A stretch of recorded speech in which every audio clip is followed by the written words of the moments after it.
Welcome back. Former State Senator Lauren Book turned the sexual abuse she faced as a child into a lifelong passion advocating for victims. She formed the group Lauren's Kids to educate children and adults about sexual abuse prevention. And she is in the midst of her 11th annual Walk Across the State to help raise awareness. I spoke to her this week on day 2 of her statewide journey as she made her way up the Florida Keys.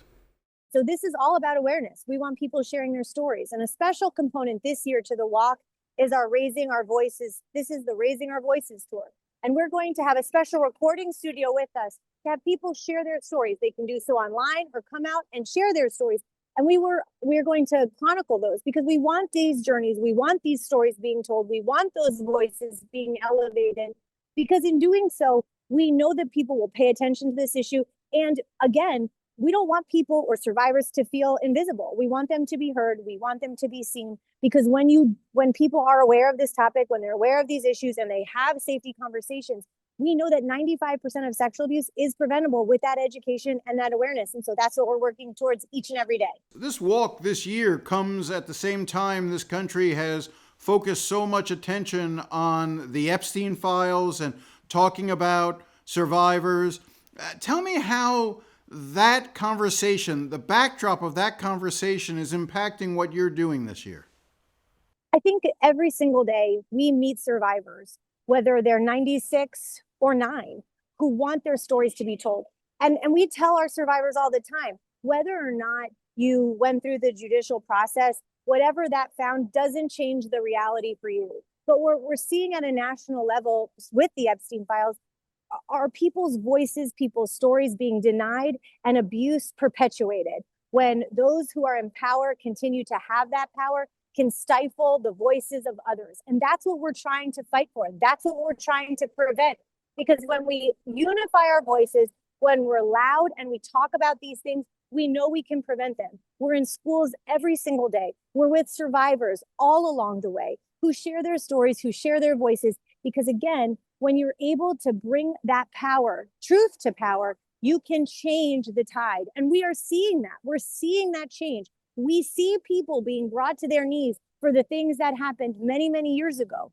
And again, no matter if it was 20 years ago, 30 years ago, or 3 days ago, we want survivors to have the ability to have their voices heard. And that's what this is all about. We've seen, obviously, repercussions take place in England. We've seen it on some of the corporate level here, but we really haven't seen, again, I don't want to turn this into a conversation about Epstein, but we haven't seen really the Justice Department investigating and taking those voices seriously. And do you hear that when you're out talking to people like, why should I come forward? Why should I talk about this? Because look, in the Epstein case, it made no real difference. I think the one thing that I have always believed, Jim, and you and I have talked about this many times, and any of the people who have come out, absolute power corrupts absolutely. And every time we have the opportunity to elevate voices, we want people to do so. And we don't want them to feel discouraged. Let's be honest. There are elements and forces out there every single day that seek to quell the voices of survivors or those who may not be represented in big places or in big rooms. And we want to stop that from happening. And we see people feel discouraged, but there are glimpses of light. You pointed to those already.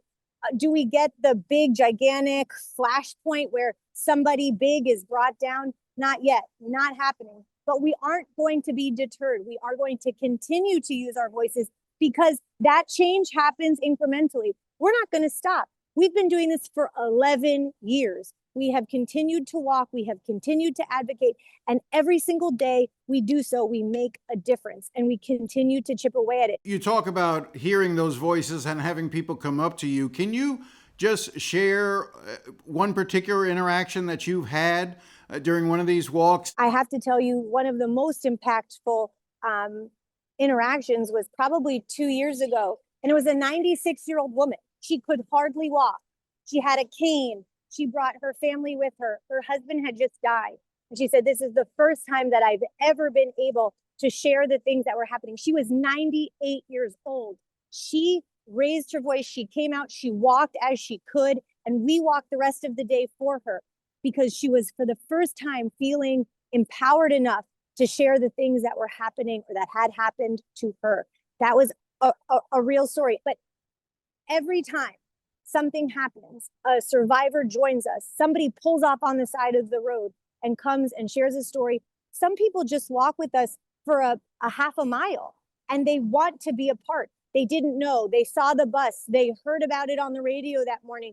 They come out. They become a part of this mission. And that is a very special thing that has happened, and it happens every single day. What's remarkable is that this really has become an issue that doesn't break down along party lines, is entirely bipartisan.